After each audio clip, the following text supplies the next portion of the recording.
Obuterebu yonajo sinzidde okubeera nga tugubira Fahad Pro UG gwe mukutu kuli just in case ngogo munugo okusoso kubeera nga te otuka wano tubeerawo n'amawulire ag'enjawulo bwe gatambula mu bitundu by'eggwanga eby'enjawulo asako ne beluga nga agwaliye ku video otereka ekigawo likinga ate sharingirako abala comment section akabox ako kabeera open wansawo always ate kigenda kubeera nga tosobola endowooza okusinziira nawe ensonga bw'ogenda okubeera nga te ozewulirako amawulire ag'enjawulo okubeera nga tetandika nago mawulire simalungi n'akamu era nga tugivuze tugitute side zeri mu ggwanga lya Syria olw'omwana obuwala yakira ku machana abeera nga ate ava e Uganda ng'embeera eganye kyamazima embeera yali eganye nasala okubeera nga te munange agenda e Bulaaya okubeera nga te anoonya akasente era ng'ono okusinziira ku busobozi bwe omwana w'obuwala ono yasobola okubeera nga te munange alondawo omulimu gw'aba house managers oba gwoyinza okubeera nga te oyita ogw'abakadaama oba abaana batera okubeera nga te bakola mu mayumba g'abawalabu era ng'eno ennyumba gyesobola okubeera nga te agwamu nnyumba yali ya muwalabu wabula si bano abawalabu ababulijjo omuwalabu ono yali celebrity yali muzanyi wa mizannyo yali kwegamba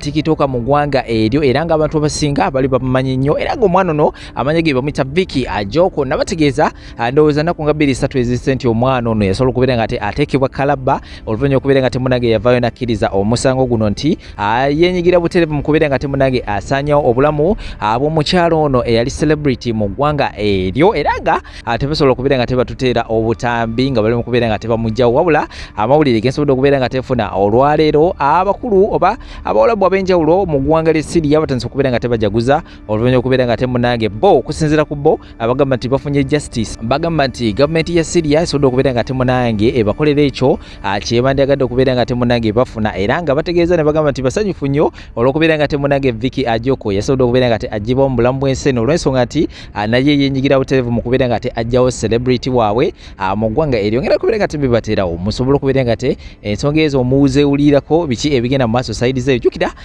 gavumenti ya Uganda yavaayo si bbanga ddene nnyo oluvannyuma okubeera nga te ensonga zino ziguddewo netegeeza nti bonga bo tibalina embassy mu ggwanga lya Syria era ng'omuntu naye nakeera ku makya n'agenda mu ggwanga eryo aba agenzeyo nga ye gavumenti eba temuyinako buyinza so ngenda kubeera nga te ndowooza nabyo mbikutirawo osobola okubeera nga te owulira abakulu byasobola okubeera nga te boogera ku nsonga eno eya Vicky Ajoko sako ndowooza n'ensi endala zibamentioninga awo zibagamba nti tebalina ndagaano nazo sako n'obutambi obulala bungi nnyo waliwo abavudde ne babeera nga temunage banenya ekitongole ekya Entebbe Airport okubeera nga te abakkiriza omwana ono oba abaana kikabo ekyo okubeera nga tebafuluma nga te ensi ze bagendamu bakimanyi bulungi nnyo nti ensi ezo tezirina ndagaano naggwanga alyat Uganda era nga abaana bano abayitawo nga balina employment visa lwaki abaana bano babeera nga tebabayimiriza okubeera nga te benyongerayo mu nsi ezo so ngenda kubeera nga tebibaterawo sako n'obutambi obulala bungi nnyo tula butuuzi kalira subscribing akade ka notification lukakoneko kajja kubeera nga teka ku alert nga buli wenaba ndetse video shekasha musomodo wenaba simu zita wansa ku busigazo munonyako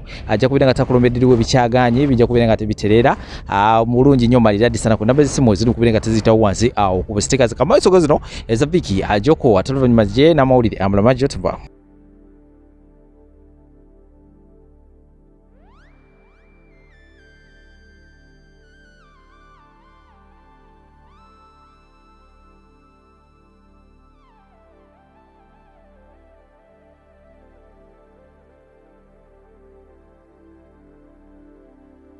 لازم دول السود يخرب بيتهم مخهم حقودين ومخهم املاس الاجرام بدمها شكلها والله جيبها على التصوير هتلاقي اخر وحده لها 3-4 اشهر عندي اسمها فيكي نوقت فيها قلت لها والله وشها غير مريح لسه رأفت اللي قبل منها كانت يعني غير هن كلهم بتجيبهم اوغندا وغانا واثيوبيا قلت لها والله وشها غير مريح انا مني ومنك قلت لها ما بحطها بالبيت طبعا ما خطر ببالي قتل خطر ببالي انه كيف تاكل من ايدها ما بتقرف نوات عليها وعلى شكلها قلت لها والله بتقرف والله مني ومنك كاسه المي ما بشربها من ايدها لو كنت تعبانه قد مو تعبانه ما بجيب اذا بدي اجيب لفايه بجيبها بالاسبوع مره كون انا وياها سوا عم نشتغل بعطيها حسابها بتمشي اما انا غمض ونام تكون وحده ثانيه غرفه مو معروفه اصولها شو هي وشو كذا ما في امان هو بشكل عام ما في امان bakit kayo kumukuha ng ganyang katulong?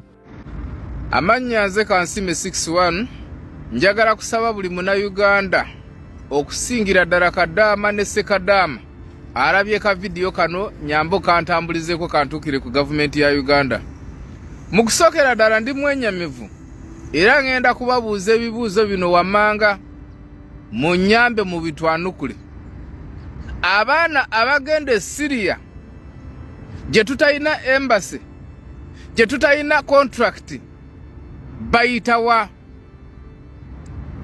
ekyo kye kibuuzo nambemu abaana bagende Cambodia ababonabonere Cambodia saawa eno abali mu buwambi abagenda Russia bayitawa bwe tubanga tetusobola kusolovinga kizibu ky'abantu abakukusa abaana then government eba tetuyambye mu kusooka njagala bannayuganda musooke muwulize statement Ministry of Foreign Affairs beyayogedde ku nsonga za Vicky Ojok Yes. My colleagues and also the media fraternity has been sending me our videos. I have contacted our Cairo embassy, both in written, including in written to Ministry of Foreign Affairs, to help us to stress this girl, because Syria is not among those countries that we have bilateral agreements. At the same time, we don't have any companies that are collaborating with us from Syria. Most of the girls who have gone to Syria, they are more than warriors, because this is a war zone. People are fighting, and then you're fixing yourself. Even a Karamojong cannot do that. You're fixing your head into a place where there's war. So we are working with the embassy because they are the ones who are helping us that other part of the world. Cairo is helping us that part of the world to be able to monitor our consulate in Cairo. But Ministry of Foreign Affairs, this is total diversion. Simanyani yatandise okutambuzaga na mawulire ag'ekifere omwana ono akyali mukomera mu ggwanga lya Syria era ali ku musango gwa Karaba. At any point ajja kuluzinga obulamu. Bino mubimbuuze kubanga nalimbi baddemu manyisho kitegeeza natoba n'omusango gwa Nakawo ya dola nga gavumenti yawa n'eryawo etunudde nga embassy ya Saudi eryawo ne tutoba n'omusango ng'omwana bamutadde ku musango gwa Karaba naye nga talina musango. Kati omwana ono Ojok Vicky mu ggwanga mwali tetuyinaamu embassy, tewali kampani evuddeyo n'egamba nti ffe twamutwala. Gavumenti bw'eba tesobola kunoonyereza root cause ani eyakulembera okutwala omwana ono, nyini eyakulembera okukukusa omwana ono okuva e Uganda yajja kututuusa kwabo abali responsible mu ggwanga lya Syria. Ndabye ng'omukyalo ono agamba tetulina connection, simanyi tuyita Cairo, kakati Cairo gye tusinziira okumonitoringa ebifa mu Syria. Basinziira Cairo. Mumanyi Cairo? Wote mugimanyi weeri.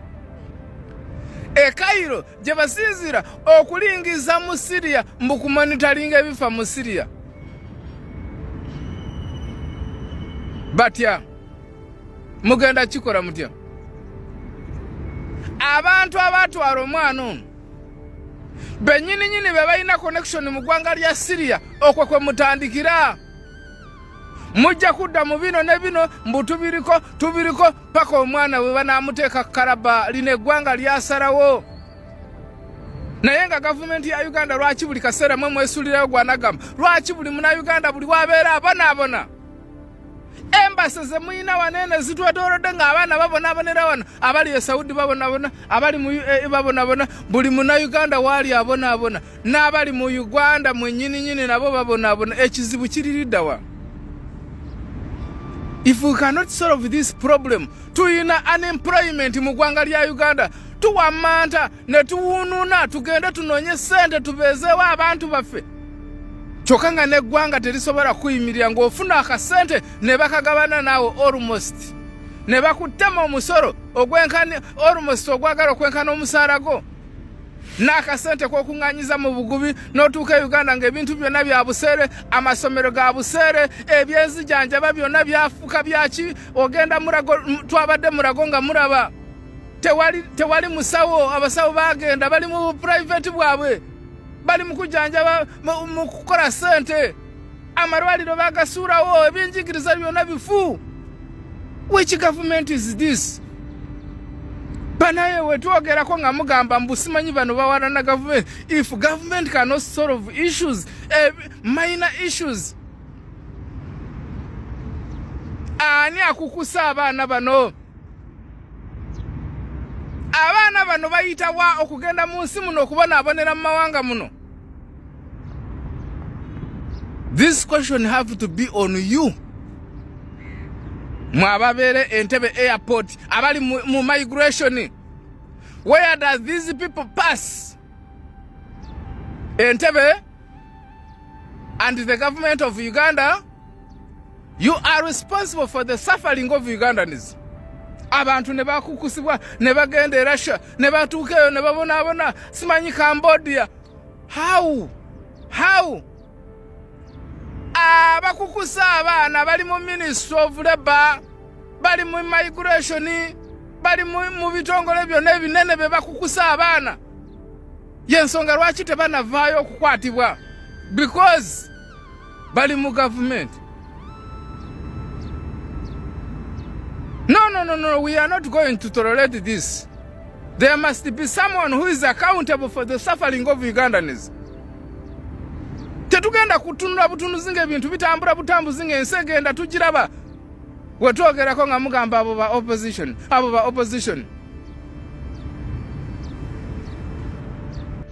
Olwatuuka gamba abooluganda ng'otulabira. Munnange nga wabawo akabwaka munga kagenda kewagula kagendeyo mu nsiko. Bekatuukayo nga kagenda kagwa mu mpologoma zaali nnyingi nga zikataayiza. Nga zikagoba nga zikakwata naye tezaakatta. Nga zikateeka wali nga zikabuuza ovaawa nti anveeri ne bannange tubeerayo bangi ate biki. Nga zikagamba kati gwe tetugenda kukulya. Ngeri gy'oli nti oveeri ate waliyo ne banno. Beera wano ogira obeera naffe. Munnange nga Wambwa batandika musaavinga byakulya nga agira nga yeeyagala nga ne mu nnyumba ayingira ne mu kisenge ky'abakulu ng'atuuka nga yeekubisa ebifaananyi. Wambwa ng'asanyuka nnyo ng'agamba bannange ne siriraba nga buli gy'empologoma mutwagala bwe muti. Wambwa kye yakola nga bamugamba ddayokko eri ne mu banno otandika obbabeeramu nga naye bw'obaleeta n'eno.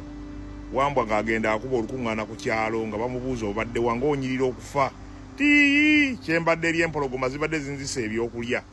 Bawampologoma bulijjo temumanyi nti batwagala. Ffe tubaddeyo, nze mbabaddemu, tebalina buzibu yadde. Nti Wambwa nga bamugamba kuba olukuŋŋaana osobola n'okwesimbawo ko ffe ne tukubeera nga tukubaakinga. Tewali nga gamba weri gye nava waliyo ab'amaanyi bangi nga neesimbawo ntya. Waliyo omukulu waffe oli ye baabawo nengeza nnyinnya bulinnya ku ntebe ye ayinza okunzita nti biveeko ebyo ffe tugenda kuwa obukuumi.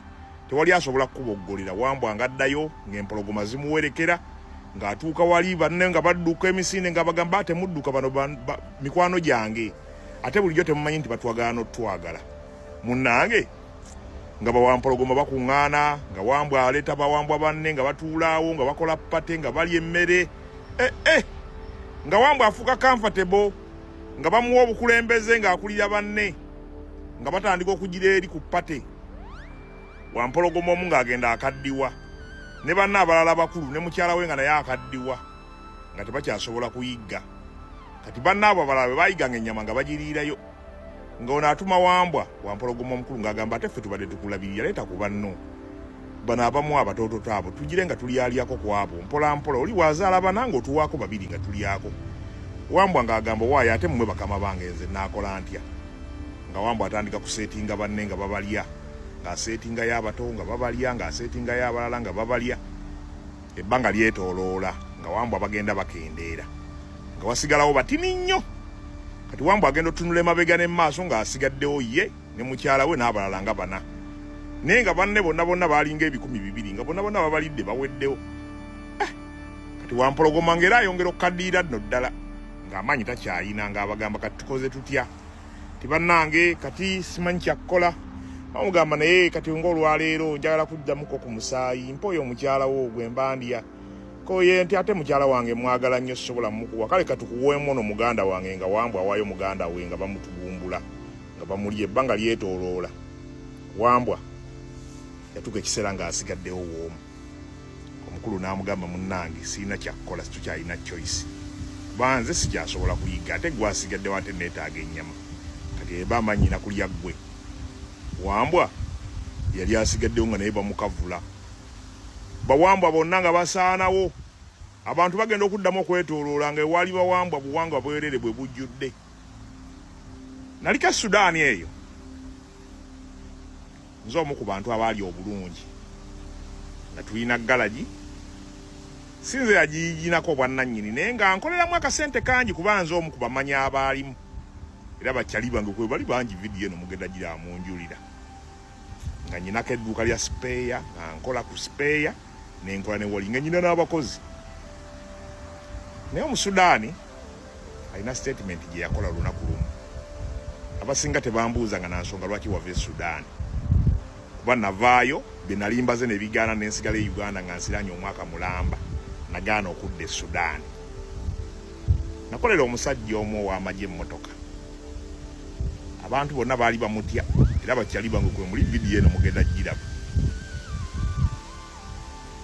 naŋŋamba gireeta emmotoka yali maaka 2 nga maze ogisiba yingiriwe nagimutwalirawoka naŋŋamba wabula emmotoka ogikoze bulungi ate oli musajja wa mazima nkwagadde naye amazima amatuufu siina ssente oyinayokko ku banno b'omanyi abalina ssente ng'otulagirira eyo basula ffe tugenda kusindikayo abavubuka abange ekiro bajja zireeta nkuweeko naawe ofuneko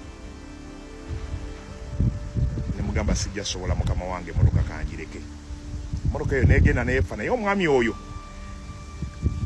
yaleeta emmotoka ey'okubiri ne mugamba sijja gisobola ne D4D y'amasannyalaze ayina gye yagitwala bamala ogikola simanyi bo bayabasasuza ati kuba nze teyansasula waliwo omukwano gwange omu bamuyita Kawaya yalinga akola wayalingi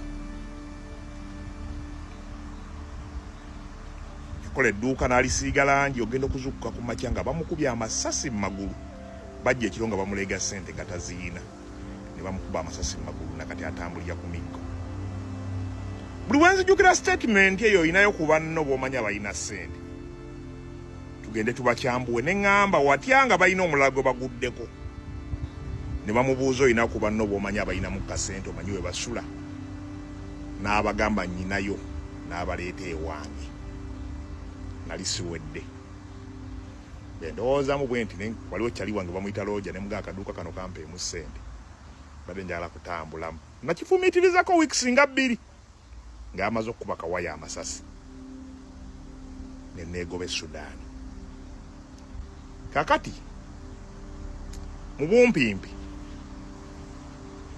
empologoma zisobola okukuyamba okukuuma okyunye banno n'ekigendererwa ky'empologoma ki bw'obanga toli mpologoma ng'oli mbwa oli mbuzi oba oli nte empologoma ne weetambula naawe omwaka mulamba eba etambula naawe ng'oli nte nga yo mpologoma intensioni zaayo bwe ziggwa anytime esobola okukyusaamu katini sinakindi naawe n'olugenderamu ndaba nnyo wano embwa nga zitambula n'empologoma naye bw'oba toli omu ku mpologoma tosobola kutambula na mpologoma nga toli omu ku zo ne bw'oli zikolera ebirungi olunaku lugenda kufundikira ng'empologoma gwe gwennyini gwe yeetaaga okunywa kasaayi kibeere kyakuyiga nnyo eri omuvubuka ow'ensangi zino naddala bali mu kifaananyi eky'embwa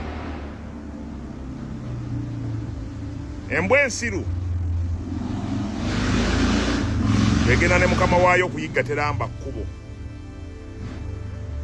giyinza okuwunyira eyo mukama wo n'otadda naye ng'olina okudda obw'omu embengezi egenda efukaafuka ku bisubi bwe giwunya ekomawo ng'ewunyawunya we yafuze olusu lwayo neekonga paka weddeeka nja kusaba obeere mugezigezi ku mulundi guno bw'omanyanga nti toli mbwa ng'otambula na mbwa bw'omanyanga nti toli mpologoma ng'otambula nazo weerekerangamu akanaakuzeeka olunaku lusobola okyuka lumu ng'olina okuddeeka ate nga tekikyasoboka kati nga mu mpologoma oli mulabe kubanga toli omu ku bo buli muntu gw'odiringa naye nga toli kiraasi ye nga toli omu ku bo oba mulabe era jasi okozesebwa bukozesebwa akaseerako bwe kaggwako bakunoonyeza ekyokukolera wabula mu ngeri y'emu waliwo oleva kwolina okutuuka n'omanya nti wemba si tayipu ya kintu ekyo bw'odiringa n'abagagga nga toli mugagga bw'odiringa n'abasirikale nga toli musirikale g'oba civilian bo baba basirikale byonna by'obayambye otuuka wanudde Abamericans bakinjigiriza musajja mukola naye wano nga mukwano gwo Abalungi abatuwuliriza era abatulaba olunaku olwaleero tukyaddeko ewa Sheikh Ashraf Dembe. Sebo nsanyusa okubalaba. Amannya agange nze Sheikh Ashraf Dembe akola ku bizibu by'enjawulo. Omuntu singa aba alina ebirwadde musomereddwa tunywa amazzi ga lukuya nga bw'obadde ogalaba tugenda abantu ku kyoto ne twokya emizimu emibi egibabaamu n'okulomba edduwa abantu singa abeera ng'ali wano atuuse sobola okumulombera edduwa ne waba atatuuse nga mpadde amannya ge naye ng'ali wala neetaaze enamba yange yeeno eri 07 01 76 37 11 nammwe bannyinaffe abali ebweru oyagala okuba nti oyagala okulombera ku dduwa ng'olina ebizibu viza zibuze amaka gakolongotana sente zikola zimpita mu ngalo ojja kumpeereza ekifaananyi kyo n'amannya go ebyo byokka bijja kummala nja kukulombera edduwa ojja kutereera olunaku olusembayo mu mwezi mba n'edduwa eyawamu ffenna n'abalwadde bange abakadde n'abapya. Salaamu alaikum warahmatullahi wabarakatuh.